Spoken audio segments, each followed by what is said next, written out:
kundi magmalasakit sa isa't isa ang mga bahagi nito. Kung nagdurusa ang isang bahagi, nagdurusa ang kasama nito ang lahat ng iba pang bahagi. O kung pinuri ang isang bahagi, nakikisaya rito ang lahat ng iba pang bahagi.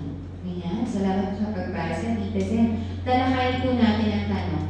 Una, ano ang gagawin ng mga tunay na Kristiyano kung may kapananampalataya silang nahihirapan?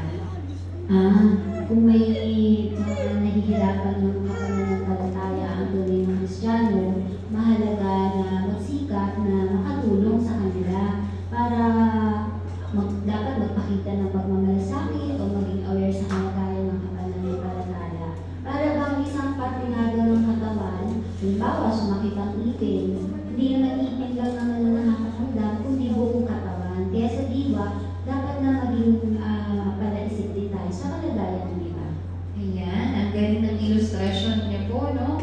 Sa pangalawang tanong, ano ang napansin mo sa pag-ibig ng mga saksi ni Jehovah sa isa't isa? Napansin ko talaga na nagdadamayan sila. Natatandaan ko talaga yung genuine na pag-ibig. Kasi alam mo, sa panahon talaga ng kailangan, nakikita doon yung motibo sa pagtulong. Kaya kitang-kita ko talaga yun sa mga saksi ni Jehovah. Oo, no? Ako din yan din ang napansin ko nung nagsimula ako nag-Bible study sa mga saksi ni Jehovah. Ano ba yung masasabi mo na lalo nasa panahon ngayon sa kalamidad? Gaya nga nung natalakay sa mga pulong, napapanood ko dun sa mga video, kapag may mga kalamidad, hindi nagdadalawang isip yung mga saksi ni Jehovah sa pagtulong. Kahit pa nga yung buong kapatiran nila sa buong daigdig, talagang nakakarating yung mga tulong ngayon, advance pa. Kaya kitang-kita ko yung talagang pagdadala na yan. Ayan, ang galing po, di ba? Para mas ma-convince ka pa sa pag-ibig ng pangkapatiran ng mga saksi ni Jehovah, panoorin po natin yung short video. Ayun. Ayon sa video, paano ipinapakita ng mga saksi ni Jehovah na mahal nila ang isa't isa? Grabe, nakaka-touch talaga. Kasi nakita ko kung na hindi lang material yung kaya nila talagang ibigay, kundi yung sarili nila. Nagbibigay sila ng panahon, ng lakas, talagang nag-e-effort. Nagpupunta sa kung lugar na kung saan ay pangangailangan kahit na malayo. Talagang ang layunin, magpakita ng pagpapatibayan at pag-ibig. Ayan, tama po.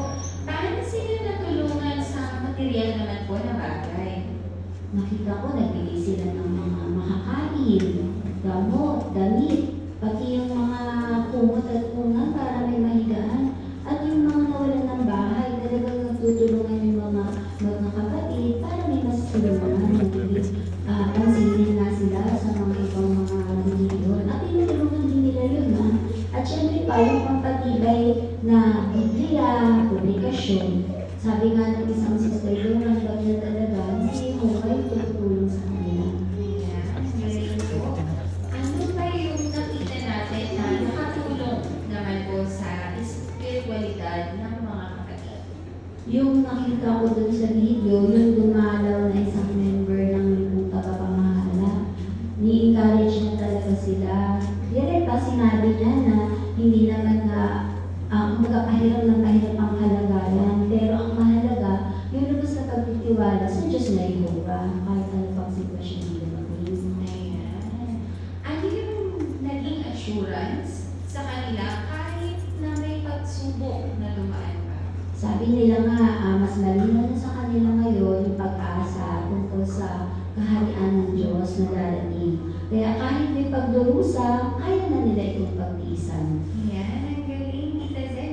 Mahusay talagang detalyado po lahat ng observation nyo based dun sa video. Ano po?